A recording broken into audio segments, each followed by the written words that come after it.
नमस्कार, बहुत स्वागत है आपका। सूर्य का राशि परिवर्तन होने जा रहा है 15 जून की सुबह 6:20 पर। वृषभ राशि को छोड़कर मिथुन राशि में सूर्य प्रवेश करेंगे और यहाँ पर देवगुरु बृहस्पति पहले से विराजमान हैं। तो देवगुरु बृहस्पति और सूर्य की युति 16 जुलाई 2025 की शाम तक रहेगी। इसके बाद सूर्य कर्क राशि में प्रवेश करेंगे। तो सूर्य जो सरकारी नौकरी, पद प्रतिष्ठा, मान सम्मान का कारक है।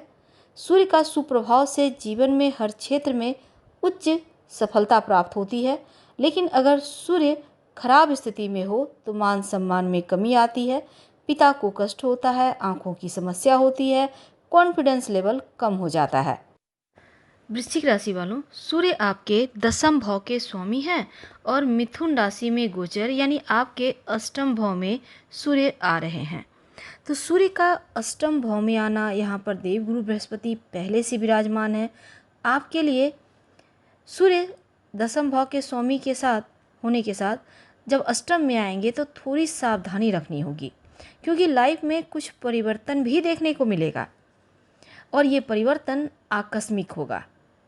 अगर इस दौरान आप कुछ बातों का ध्यान रखते हैं, खासकर प्रतिस्पर्धा से आपको बचना होगा। किसी भी तरह का जो होता है ना कॉम्पिटिटर, उन लोगों से सावधान रहना होगा। अपनी यहाँ बदले की भावना मत रखिएगा और इस समय कोई गोपनीय फाइल को लेकर कोई जांच में आप फंस सकते हैं, तो पहले से सतर्क रहें।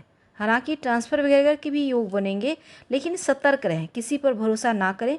कोई अपना बनकर छल सकता है। अब देखिए, कह सकते हैं दोधारी तलवार के बीच आप फंसते हुए नजर आएंगे, लेकिन बचने के उपाय क्या है ये भी हम आपको बताएंगे। वीडियो के अंत तक बने रहिए।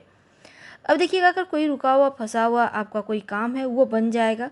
कोई गोपनीय फाइल है उसको लेकर चिंता थी तो यहाँ पर दिक्कत दिख रही है, लेकिन गुरु के साथ हैं भगवान सूर्य, तो कुछ कार्य बनेगा, आकस्मिक धन लाभ भी होगा।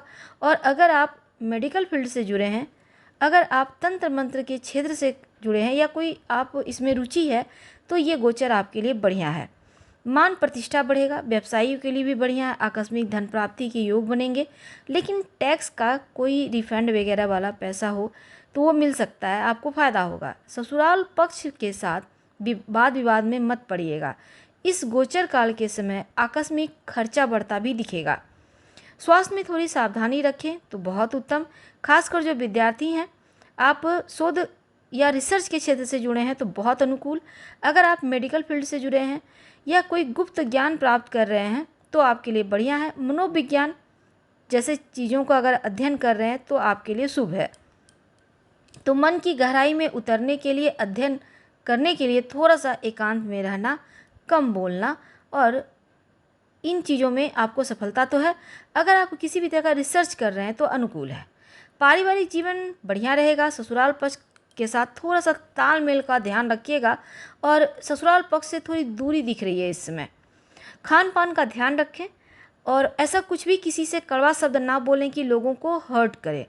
प्रेम संबंध के मामलों में हालांकि ठीक है, दाम्पत्य जीवन में वैसे तो सब कुछ ठीक है, लेकिन ससुराल पक्ष से थोड़ी सी मुश्किल दिख रही है। आपको यहाँ पर ध्यान रखना होगा। हालांकि गुरु संभाल लेंगे, चिंता की बड़ी दिक्कत नहीं है। और देवगुरु बृहस्पति आपको कुछ कार्य में जो पारदर्शिता होता है, ईमानदारी के साथ रखिए तो अनुकूल है। खासकर राजनीतिक क्षेत्र से जुड़े हैं तो अनुकूल रहेगा। अगर आप किसी भी तरह का मुश्किल में फंस जाते हैं या टैक्स वगैरह के चक्कर में, खासकर राजनीतिक क्षेत्र से जुड़े हैं, तो यहाँ पर थोड़ा सा ध्यान रखिएगा। तो स्वास्थ्य की बात करें तो पेट का ख्याल रखिएगा और कोई गुप्त समस्या ना हो जाए, ये यहाँ पर दिख रही है। तो गुप्त जो रोग होते हैं या कोई पेट से संबंधित परेशान कर सकता है, अपना ख्याल रखें। यूरिन की समस्या आपको परेशान कर सकती है, पानी खूब पीजिए, अपना ख्याल रखिए। और दूसरा, भगवान सूर्य को 1 लोटा जल अर्पित करें, गायत्री मंत्र पढ़ें ताकि सही समय पर सही डिसीजन ले पाएँ। हम आपसे विदा लेंगे। जानकारी अच्छी लगे तो लाइक कर, सब्सक्राइब करें, शेयर करें, कमेंट करें। धन्यवाद।